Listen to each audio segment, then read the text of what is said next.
Монголын залуучуудын үзэл бодлоо илэрхийлж санаачлалгаа хуваалцдаг Бизнетворк хэмээх интернетийн цахим хуудасны хэрэглэгчид 2010 оны 1 сарын 2-ны өдөр Төв аймгийн Батцанбүр дэх улсын асрамжийн төвднийг өдөр сайн дурын аян өрнүүлсэн юм.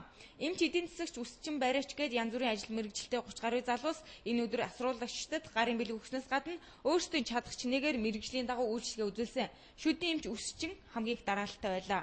Улсынхаа асрамжинд байгаа ах トゥ хамаатан саднаасаа хол хүндий байх эдгээр хүмүүст нэг өдөр дуу хууртай хөгжөөнтэй өнгөрөөх нь сэтгэлийн цэнгэл илүүсэн бизээ.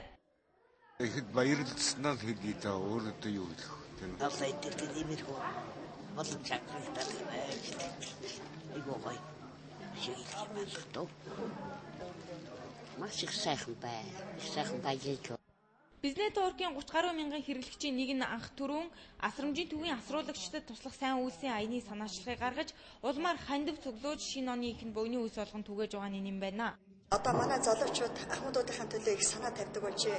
Тэгээд тэр Бизнетворк гэдэг вебсайтын залуучууд одоо энэ сайтаараа харилцаад бүгдээрээ санал нэгдээд ийм гишүүн болоод баг болоод оны ихэнх дээр манай ахмадуудад хүндэтгэл үзүүлээд ингэ ирж чад маш их баяртай байна. Тэгээ энэ жил одоо манай 85 жил явуулсан шүү дээ энэ байгууллагын маань. Тэгээ энэ сайтаар дамжуул гадаад дотоодод энэ улсын асрамжийн талаар нэлээд одоо мэдээлэл олон түвшинд хүрэх байхаа гэж бодож байна. Мөн энд одоо оролцоод ингээ G-Mobile-ийн хамт олон манай байгууллагт ийм интернетийн юу суйрлуулж өгч байгаад бид бүр маш их баярлж байна. Бид бусдад харилцах нээлттэй одоо ийм боломжийг олгож өгч байна. Энэ өдөр цахим хуудасны хэрэглэгч залуусын нэгэн санаачлага асрамжийн төвийн цаашдаа үйл ажиллагаанд ихээхэн дэмжлэг үзүүлэх зүйл болсон юм а. Энэ бол асрамжийн төвийг интернетийн сүлжээнд холбосон явдал юм. Интернетэд холбогдсноор гадаад харилцаа өргөжнө гэж үзэж байлаа.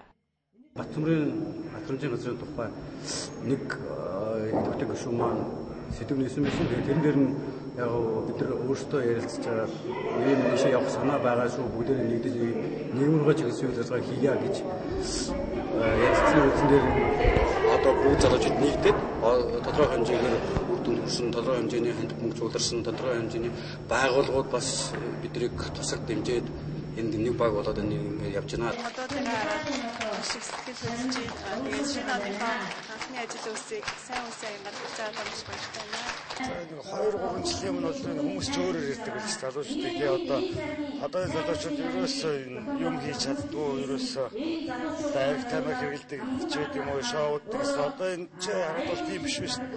Одоо тэгэхээр манай залуучууд өөрсдөө сайхан хөгжиж байна. Өөрсдөө нэгж чадчих байна.